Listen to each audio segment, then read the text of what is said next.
जय श्री कृष्णा, जय श्री राधे। आज मैं माता लक्ष्मी को प्रणाम करते हुए लक्ष्मी जी की कृपा आपके घर में बनी रहे और दिन दुगनी रात चौगनी उन्नति आपके घर में होती रहे, ऐसे कुछ छोटे छोटे प्रयोग मैं आपको बता रहा हूँ जो कि हमारे वैदिक परंपरा से और ज्योतिष सिद्धांत के आधार पर प्रमाणित हैं और खरे उतरते हैं। ये कोई टोटके नहीं है, ये तो विधान है और विधानों को पूरा करेंगे तो निश्चित रूप से आपके कार्य की सिद्धि होगी। तो पुनः मैं आपको ले चलता हूँ प्रकृति के विषय में। जैसा कि आप अनेक बार प्रकृति के बारे में, जैसी प्रकृति शब्द आता है तो मुझे अंदर से खुशी की अनुभूति होती है। और प्रिय बंधु बांधवों, इस उपाय के साथ साथ मैं ये बताने जा रहा हूँ प्रकृति के माध्यम से कि हमें कितना बड़ा प्रकृति केवल देती है, कुछ नहीं लेती है। और लेती है तो हमारी कार्बन डाइऑक्साइड जो जीवन के लिए हानिकारक गैस है उसका भोजन लेती है, सूर्य की किरण लेती हैं। कितना बड़ा प्रकृति का चमत्कार होता है। एक ही खेत में, देखो विधान के बारे में बता रहा हूँ, एक ही खेत में एक ही कुएं के पानी से और एक ही खाद के साथ में अगर आपने गन्ना लगाया तो मीठा होगा, अगर आपने करेला लगाया तो कड़वा होगा, नींबू के पेड़ बोए तो खट्टे होंगे, ठीक है ना, और अंगूर लगाएं तो खट्टे मीठे दोनों ही होंगे। एक ही खेत है, एक ही पानी, प्रकृति का विधान, उस विधान को मैं समझाना चाहता हूँ। तो आज ऐसे एक विधान के बारे में बता रहा हूँ जो अनुभव करके हमने देखा है और जिन जिन व्यक्तियों ने इसका अनुभव किया है उनके जीवन में वर्षा सुनिश्चित रूप से लक्ष्मी की प्राप्ति हुई है। इसी संदर्भ में पुनः मैं जिक्र करना चाहूँगा, क्योंकि मैंने जो मिशन उठाया है सर्वजन हिताय सर्वजन सुखाय, ये ज्ञान का जो हमारा पुंज है ये हर घर घर में पहुँचे, गेहे गेहे जने जने।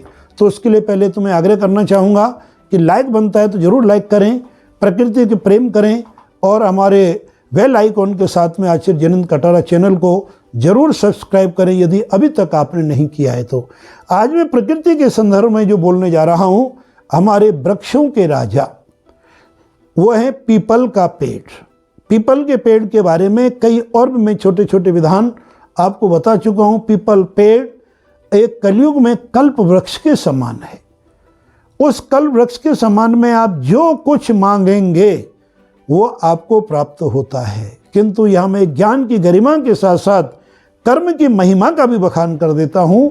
देखो प्रिय बंधुओं, जो भी मैं विधान बताता हूँ उन विधानों का परिणाम ये ना मान ले कि भाई हमने तो उपाय कर दिया, लक्ष्मी अपने आप चल के आएगी। ये बार बार मैं कहता हूँ, लक्ष्मी का वाहन कर्म है। जो कर्म की पीठ पे बैठकर के लक्ष्मी आती है, बिना कर के लक्ष्मी कभी नहीं आती। उपाय करो तो लक्ष्मी जल्दी प्रसन्न होकर के आएंगे, लेकिन कर्म करना तो पड़ेगा ही पड़ेगा, बिना कर्म किए तो होगा ही नहीं। तो क्या मैं विधान बता रहा हूँ आपको, सिर्फ 2 छोटे उपाय करने मात्र से आपके घर में तिजोरी भर जाएंगी, घर में सुख समृद्धि की वर्षा होगी, आप दीर्घ आयु होंगे, आपको जीवन में आरोग्यता मिलेगी। और तो और जो आज लोग अधिकांशतः बहुत ज़्यादा क्षेत्रों में अपसाद के शिकार बन रहे हैं, डिप्रेशन, फ्रस्ट्रेशन आदि के शिकार बन रहे हैं, उसमें भी उनको एक अचूक सफलता मिलेगी। तो प्रिय बंधु, ऐसे छोटा सा उपाय क्या है, शनिवार के दिन पीपल के पेड़ के नीचे 1 लोटा जल, उसमें जरा सा चीनी दूध थोड़ा सा डाल लें और चीनी दूध डाल के 1 लोटे का जल चढ़ाएं। जल चढ़ा के उनके पास में एक घी का दीपक जलाएं और घी का दीपक जला करके 4 या 7 या 14 या 21 ऐसा कुछ प्रमाण है। उसके बाद 27, 51, 81, 108 तक भी जा सकते हो, जितना आपको वक्त है। पीपल की परिक्रमा दें और परिक्रमा देने के बाद जैसे एक मित्र दूसरे मित्र का आलिंगन करता है, ऐसे हमारे पीपल के पेड़ पर गले लगें और जो मांगेंगे वो आपको प्राप्त होगा। ये तो मैंने विधान बताया, लेकिन इस विधान में क्या छुपा हुआ रहस्य वो ये है कि देखिए, पीपल के पेड़ पर जब जल गिरेगा और घी के दीपक से वहाँ पर जब एक ऊर्जा का संचार होगा तो एक दिव्य शक्ति उत्पन्न हो जाती है। और जब आप पीपल से गले मिलेंगे तो उसमें एक अत्यंत सकारात्मक ऊर्जा का उदय होता है जो आपको प्राप्त होगी। परिक्रमा देने से पता नहीं हवा का प्रवाह किधर है, 4 या 7 परिक्रमा देने से वो भी आपको प्राप्त होगी। क्योंकि गीता में भगवान श्री कृष्ण ने कहा है कि असत्थो सर्ववृक्षाणाम, बहुत कुछ कहा है, मैं इतना ही कहूँगा समय कम ध्यान रखते हुए, कि अस्वत्थो सर्ववृक्षाणाम, ये सभी वृक्षों में पीपल आदि जो पेड़ है वो मैं स्वयं कृष्ण का ही रूप यानी नारायण का स्वरूप भगवान कृष्ण है। अब शनिवार को उपाय क्यों करते हैं?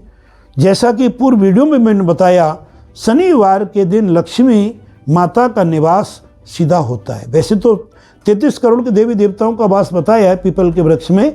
रविवार को जो लक्ष्मी जी की बड़ी बहन है, उनका नाम नहीं लेना चाहूँगा, वो रहती हैं। तो रविवार को ये सब कोई विधान पीपल पेड़ के नीचे नहीं करना चाहिए। और शनिवार को अवश्य पीपल की परिक्रमा या पीपल का विधान, इसमें मात्र आपको जल चढ़ाना है और गले लगना है, पहला विधान। दीपक जलाकर के प्रभु से मांगना है, ये सिर्फ दूसरा विधान।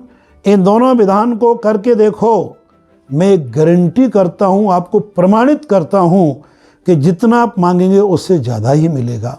ऐसे आप 21 शनिवार करेंगे तो झमाझम लक्ष्मी की कृपा होने लग जाएगी।